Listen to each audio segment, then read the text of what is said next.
السلام علیکم ورحمۃ اللہ وبرکاتہ۔ یہ مسجد العریش ہے بدر کی، جنگ بدر کے موقع پر اللہ کے نبی صلی اللہ علیہ وسلم کا خیمہ اسی مسجد میں لگا تھا، اسی جگہ لگا تھا۔ بعد میں یہاں مسجد بنائی گئی مسجد العریش کے نام سے۔ وہ جو جنگ کا میدان ہے وہ اسی مسجد کے قبلے کی طرف پیچھے ہے۔ یہ جو قبلہ نظر آ رہا ہے سامنے محراب، اس کے پیچھے کا جو حصہ ہے وہ جنگ کا میدان تھا۔ محمد نہ ہوتے تو کچھ بھی نہ ہوتا، نہ دور خلافت۔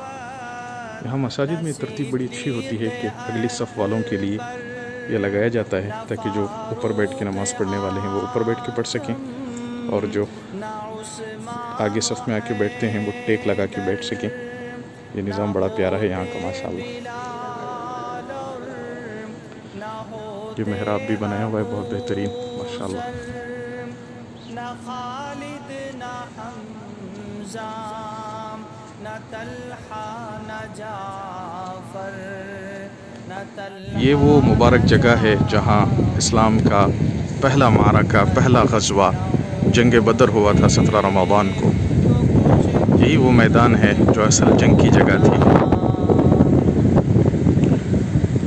یہ پیچھے وہ جو ریت نظر آ رہی ہے وہ قدوۃ القصویٰ ہے، اس کا ذکر قرآن میں آیا ہے، اور یہ جنگ کا میدان ہے۔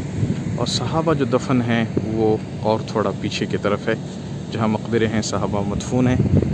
اور یہ مسجد ہے مسجد عریش، جہاں اللہ کے نبی صلی اللہ علیہ وسلم کا خیمہ لگا ہوا تھا جنگ بدر کے موقع پر۔ سب مبارکباد ہے۔